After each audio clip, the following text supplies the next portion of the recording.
Hi guys, my name is Arthur, owner of S&G Bookkeeping and Certified Advanced Pro Advisor in QuickBooks Online. Today we have an important video for e-commerce sellers because it's something that every online seller has to deal with, returns. Now, no matter how good your product is, you will inevitably always have at least a couple of returns. That's just how humans work.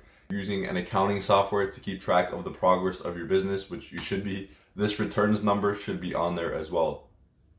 This is because having your returns number on your profit and loss, seeing that compared to the rest of your numbers, especially your revenue, can help you realize if you need to make some tweaks for your product. So if you realize that over 1/3 of your revenue, 1/3 of your sales are getting returned, that's a sign to you that I should probably go back, work on my product, make it a lot better so that customers aren't returning it as often. Now you might be saying, why do I need this on my QuickBooks Online or whatever accounting software I'm using? Shopify, Amazon, whatever platform you're working on already shows me my refund number. Well, that's correct, but for example, if we take a look at Shopify, if you go to the analytics dashboard and actually look at the returns number, Shopify is going to show you net refunds, gross refunds, sales tax refunded, discounts refunded, shipping refunded, a bunch of different variables that honestly can really easily complicate and confuse the whole process for many e-commerce sellers.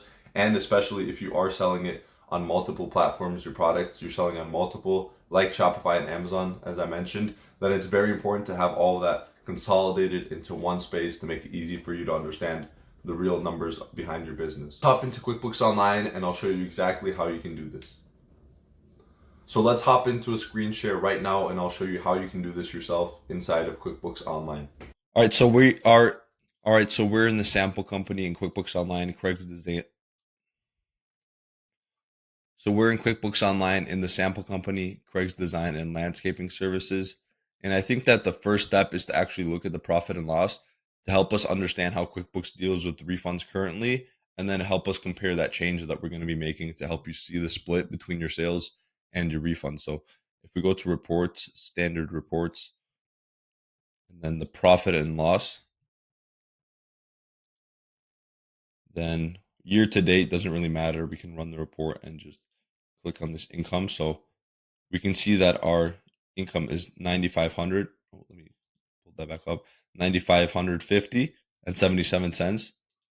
And it's split between a bunch of random income accounts. So this design company is a little bit of a mess when it comes to their profit and loss, but we're going to use it just for the purpose of this video. We can see that there's at least 6 income accounts, which is kind of a mess, like I mentioned, because especially if you're selling online, you're at most going to have 2 or 3. For sure, you're going to have a sales or product income account. And then you're also going to have probably a shipping income account if you charge your customers for shipping.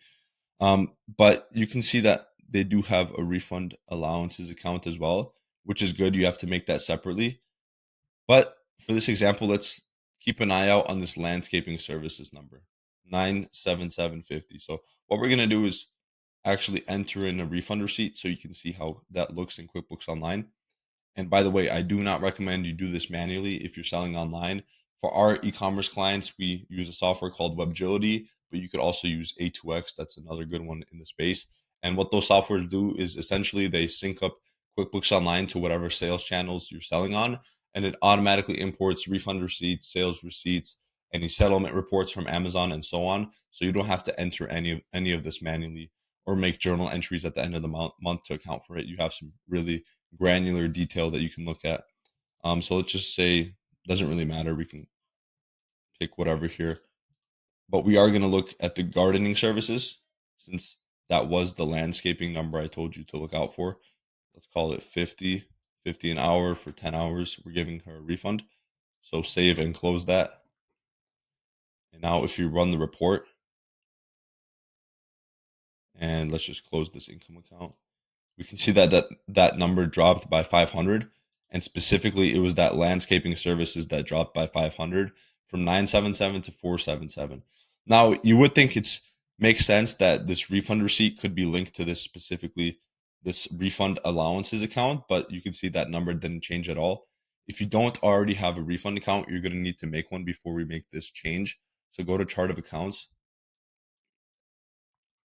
press new, call it refunds, whatever you want to call it. It's going to be an income account, which sounds kind of counterintuitive, but it's a detail type is automatically the refund account. So it does make sense in QuickBooks Online because what this is called, these discounts and refunds are contra revenue accounts. So anytime you increase this number, it's actually going to decrease your total revenue, total income. So the top line, the total number of sales is going to go down, but these are going to subtract out to give you your total income. So that's the phrase that they use in QuickBooks Online. So we can press save if you haven't already done that. Let me show you those in QuickBooks Online. If we go to standard reports and then your profit and loss. So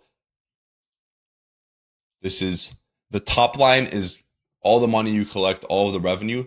Income, as you can see here in QuickBooks Online, it takes into account any of these refund allowances and any discounts given. So that gives you your total income. So it's going to subtract out from all of these income accounts, these contra revenue accounts.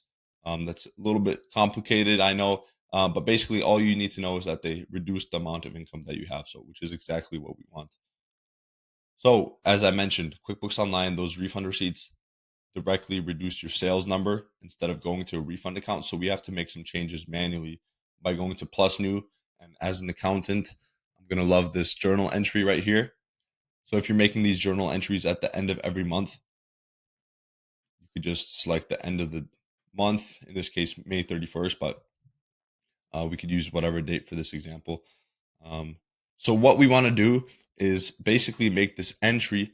Since we know that QuickBooks Online is reducing the sales number, we want to actually make the switch. So we want to keep the sales number the same, but increase the refund number. So as I mentioned, if we increase the refund number, we're going to increase the negative impact that it has. So it's going to reduce more, which is what we want to help us see the split between income and refunds, or sales and refunds.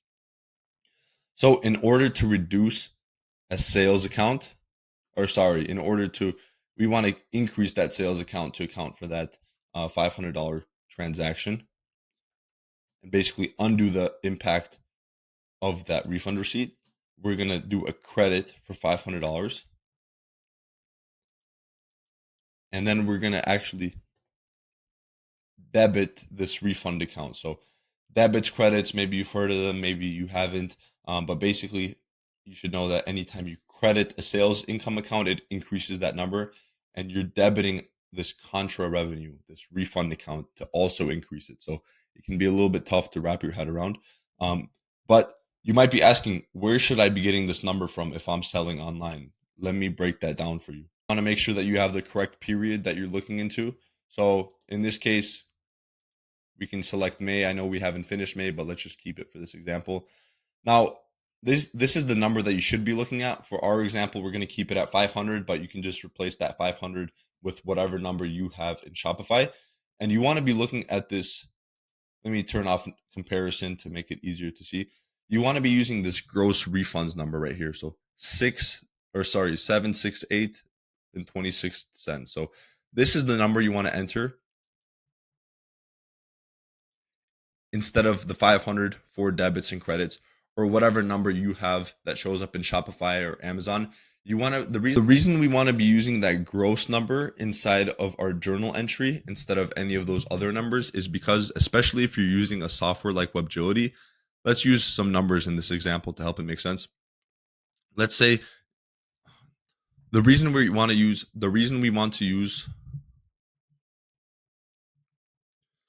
so in QuickBooks Online, you would replace this $500 number in the debit and credit with whatever gross sales number you had in any sales channel that you're selling in. Because if you are using a software like WebGility, it'll automatically calculate the reduction in any refunds you give for shipping income, discounts given, sales tax collected, and so on.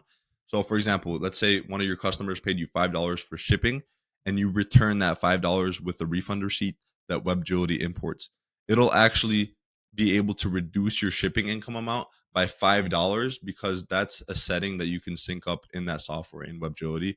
But when it comes to the actual revenue that you're returning, you can't do that. So that's why we have to books online. You're actually going to replace this $500 number with whatever gross number you saw in Shopify, because WebGility actually takes care of a lot of this for you. So you want to look at the gross number because that's the selling price of the product that you're returning or that the customer is returning on your behalf. So you want to only account for that because think about it. When you are selling to a customer, there's a couple of different things that are coming in. Obviously, the price of your product that you're selling, they're also going to be paying you sales tax, they're going to be paying you shipping income, and you have to take into account any discounts that they receive to reduce the price that they have to pay you. So the cool thing with WebAgility is you can actually link it up to QuickBooks Online to keep track of any discounts, shipping income, or sales tax that's refunded. So it'll automatically reduce those numbers, but it won't reduce that sales of that revenue, that sales number in QuickBooks Online. So we want to look at the gross number specifically because everything else will be taken into consideration through WebAgility. So we want to look at just the selling price, or aka the gross price of that item when we're making this adjustment. So if we do make this adjustment for $500, like I mentioned, make this whatever you need based on your gross numbers in Amazon or Shopify or wherever else you're selling. We can press save and close. Go into our profit and loss. We're going to be able to see that our income does stay the same, 9,050.